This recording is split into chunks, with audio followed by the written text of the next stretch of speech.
Kalyana Mita, Namo Sanghyang Adi Budaya, Namo Buddhaya. Hai, saya Candy akan memandu acara Dhamma Universal kali ini dengan topik Kemanakah setelah bunuh diri? Perkenalkan narasumber kita yaitu Yang Mulia Bhikkhu Hitaesakatera. Namo Buddhaya, Bante. Namo Buddhaya. Oke, langsung saja kita masuk ke pertanyaan seputar topiknya ya.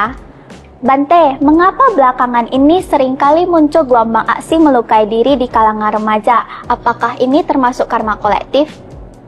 Kalau melukai diri itu termasuk penyiksaan diri.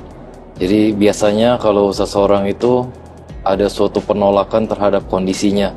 Misalkan dia itu, kalau belakangan ini kan misalkan terjerat pinjol, atau mungkin ada yang putus cinta, dan lain sebagainya. Mereka bahkan bukan hanya menyakiti sampai benar-benar mati karena bunuh diri. Nah, kalau di dalam agama Buddha, bunuh diri itu sebenarnya biasanya menjelang meninggalnya. Misalkan orang gantung diri, kemungkinan besar dia itu menyesal sebelum detik-detik akhir putus nyawanya. Tapi mayoritas itu sudah terlambat, jadi tidak mungkin bisa dibatalkan lagi. Nah, tentu saja kalau meninggalnya itu dalam penyesalan di pikiran terakhirnya, sudah pasti ke alam yang rendah, salah satu dari 4 alam apaya. Itu sudah hukumnya. Jadi kalau pikiran terakhirnya negatif, sudah pasti menuju ke alam yang menderita. Kalau pikiran terakhir yang positif, menuju ke alam yang bahagia. Baik, jadi berarti seseorang yang bunuh diri dalam agama Buddha akan masuk ke alam yang menderita ya. Kira-kira lahir di mana, Bante? Tergantung karmanya masing-masing, tergantung pikiran terakhirnya mengarahkan dia kemana. Oke, baik. Jadi dari Bante, apa sih tips Dhamma untuk melatih remaja agar memiliki mental sehat dan kuat di kehidupan ini dan selanjutnya, Bante?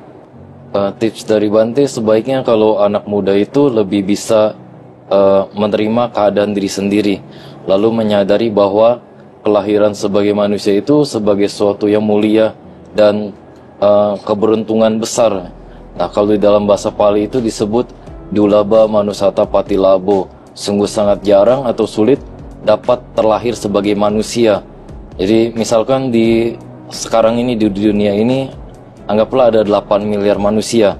Dari 8 miliar manusia itu, seberapa banyak manusia yang percaya dengan hukum karma?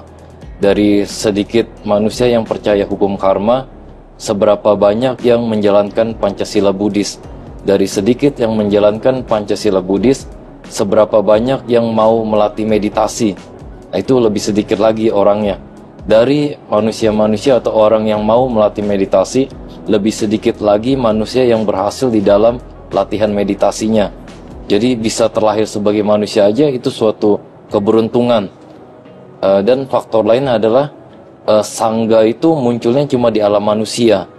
Bahkan seorang sama Sambuddha lahirnya cuma ada di alam manusia juga. Gak mungkin seorang sama Sambuddha lahirnya di alam dewa gitu. Tapi misalkan kayak Buddha Gotama, waktu masa wasa ke-7, beliau membabarkan Abhidhamma di surga Tawatimsa, ya bisa aja. Tapi beliau lahirnya tetap di alam manusia. Jadi ada banyak sekali keberuntungan terlahir sebagai manusia, jangan disia-siakan. Baik, Anumodana, Bante. Kalyana Mita, bila ada masalah kita harus mencari jalan keluar, bukan malah bunuh diri. Salam Dhamma Universal, Dhamma tak lapuk oleh waktu. Bye-bye.